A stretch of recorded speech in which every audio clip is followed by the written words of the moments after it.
Selamat pagi saudaraku, bahagia rasanya bisa berjumpa kembali bersama dengan saudara-saudara dalam renungan pagi kali ini. Marilah kita berdoa untuk mendengarkan firman Tuhan. Ya Allah kami yang maha baik, terima kasih atas anugerah-Mu di hari yang baru ini. Kami merindukan firman-Mu Tuhan, yang akan menjadi pengarah, penuntun kepada kami dalam menjalani aktivitas kami sejauh hari ini, bahkan menjadi pedoman sepanjang langkah kehidupan kami. Layakkan kami mendengarkan firman-Mu, dalam nama Tuhan Yesus kami berdoa. Amin. Yeremia 17 ayat 7-8 firman Tuhan. Diberkatilah orang yang mengandalkan Tuhan, yang menaruh harapannya pada Tuhan. Ia akan seperti pohon yang ditanam di tepi air, yang merampatkan akar-akarnya ke tepi batang air, dan yang tidak mengalami datangnya panas terik, yang daunnya tetap hijau, yang tidak khawatir dalam tahun kering, dan yang tidak berhenti menghasilkan buah. Demikian firman-Nya. Kekuatan di semua musim kehidupan, tema kita hari ini. Saudaraku, konon ada seorang petapa yang sangat terkenal dengan kesalehannya. Dia berdoa kepada Tuhan, lalu dalam doanya Tuhan menyapanya. Hai petapa, aku tahu engkau hidup dengan saleh. Namun kali ini aku mau menunjukkan kepadamu bahwa ada yang lebih saleh dari dirimu. Sang petapa itu protes, mana mungkin ada yang lebih saleh dari diri saya? Tuhan menjawab, kalau kamu tidak percaya, pergilah ke dusun sebelah, aku akan menunjukkannya kepadamu. Keesokan harinya, dia dituntun Tuhan untuk menuju dusun itu. Sampailah ia ke gubuk dan masuk ke dalam gubuk itu. Lalu dia tahu bahwa si pemilik gubuk itu adalah seorang petani. Kemudian ia tinggal bersama, tidur bersama-sama. Sebelum tidur, sang petani itu berdoa kepada Tuhan. Besok pagi ketika ia bangun, dia berdoa lagi kepada Tuhan. Jadi, sang petani itu berdoa 2 kali dan dilihat oleh sang petapa. Petapa itu protes, mana mungkin dia lebih saleh dari saya, sementara dia cuma 2 kali berdoa. Sementara aku berdoa 6 kali sehari, belum lagi aku berpuasa. Dan saya yakin sang petani itu tidak berpuasa. Mana mungkin dia lebih saleh dariku? Tuhan berkata, baiklah, kalau tidak percaya, besok hari aku meminta kamu mengelilingi dusun ini dengan syarat kamu harus membawa pelita kecil ini, dan syaratnya tidak boleh mati. Keesokan harinya dilakukanlah perintah Tuhan itu. Dia mengelilingi dusun itu dari pagi sampai malam tiba. Dan betul, pelita itu tidak padam. Lalu petapa itu datang kepada Tuhan. Tuhan, aku berhasil. Lalu Tuhan bertanya kepada petapa itu, petapa, ketika engkau mengelilingi kota ini, seberapa seringkah engkau mengingat aku?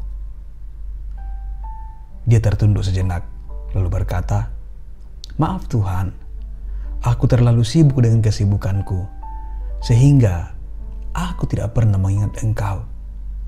Karena aku sangat konsentrasi memegang pelita ini supaya tidak padam. Maaf Tuhan, hari ini aku tidak mengingatmu sama sekali. Tuhan berkata, lihatlah dirimu, dan lihatlah petani itu. Dalam kesibukanmu, engkau sama sekali tidak mengingat aku. Tetapi petani itu di dalam kesibukannya, ia tetap mengingat aku meski hanya 2 kali. Saudara-saudaraku, cerita ini adalah cerita fiksi. Namun pelajaran pentingnya, kalau Tuhan bertanya kepada saudara dan saya, dalam kesibukanmu, seberapa seringkah kamu mengingat aku dengan sungguh? Apa jawab kita? Aduh Tuhan, kalau saya bangun pagi-pagi, bukan Tuhan yang pertama saya ingat, tetapi saya mengingat pekerjaan rumah tangga saya, memasak untuk anak-anak saya, untuk suami dan lain sebagainya. Kalau saya bangun, yang saya ingat adalah bagaimana pertemuan bisnis saya hari ini. Dan kalau malamnya, yang saya ingat adalah bagaimana pekerjaan saya besok, seberapa keuntungan yang akan saya dapatkan. Saudaraku, sah-sah saja kita terus mengingat rencana, aktivitas, pekerjaan kita, namun jangan lupa untuk kita mengingat Tuhan kita dalam doa-doa kita. Hari ini kita diingatkan Tuhan melalui Nabi Yesaya, diberkatilah orang yang mengandalkan Tuhan, yang menaruh harapannya pada Tuhan. Saudaraku, saya yakin kita semua mau diberkati oleh Tuhan dalam pekerjaan, dalam keluarga dan pelayanan kita. Karena itu menjadi perlindungan kita. Apakah kita sudah memiliki relasi yang erat dengan Tuhan dalam doa-doa kita bersama dengan keluarga kita? Pertanyaan selanjutnya, apakah dengan doa kita akan kebal terhadap masalah? Kita akan kebal terhadap sakit penyakit, kebal menghadapi pandemi? Apakah itu berarti dekat dengan Tuhan kita akan hanya berjumpa dengan hal-hal yang baik-baik saja? Saudara-saudaraku, selama kita masih di dunia, tetap akan ada masalah, pergumulan kecil atau besar. Namun bersama dengan Tuhan, kita bisa bertahan menghadapi dan melewati setiap persoalan hidup itu. Hal ini disampaikan Tuhan dalam Yeremia ayat 8 bacaan kita. Orang yang mengandalkan Tuhan seperti pohon yang dekat dengan sumber air. Pertanyaannya, apakah pohon yang dekat dengan sumber air tidak mengalami teriknya matahari? Apakah pohon yang dekat dengan sumber air itu tidak mengalami musim panas? Tentunya mengalami semua musim. Musim panas maupun musim dingin. Hanya saja di semua musim ia tidak layu, ia tidak khawatir. Mengapa? Karena baik di musim hujan maupun musim panas, ia dekat dengan sumber air. Ia memiliki cadangan air yang membuatnya bisa tetap bertahan, bahkan bisa berbuah.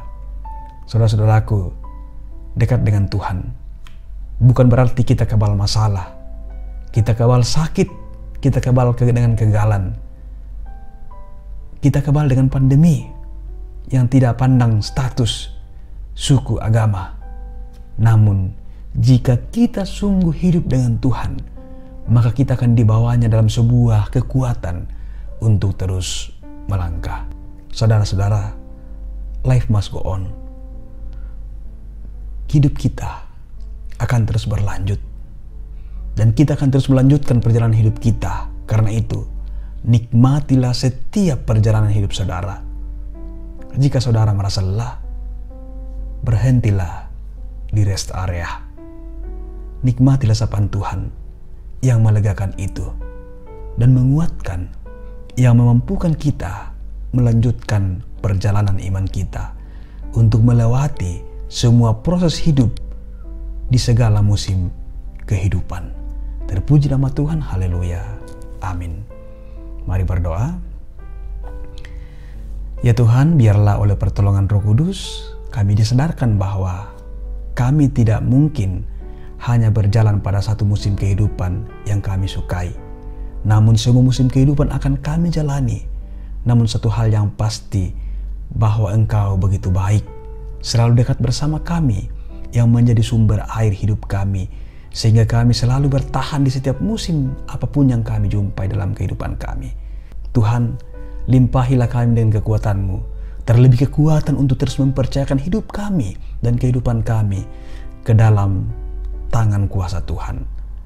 Pegang tangan kami Tuhan, untuk terus berjalan dalam penyerahan hidup kami. Engkaulah kekuatan dan sumber kehidupan kami. Dalam nama Tuhan Yesus kami berdoa. Amin.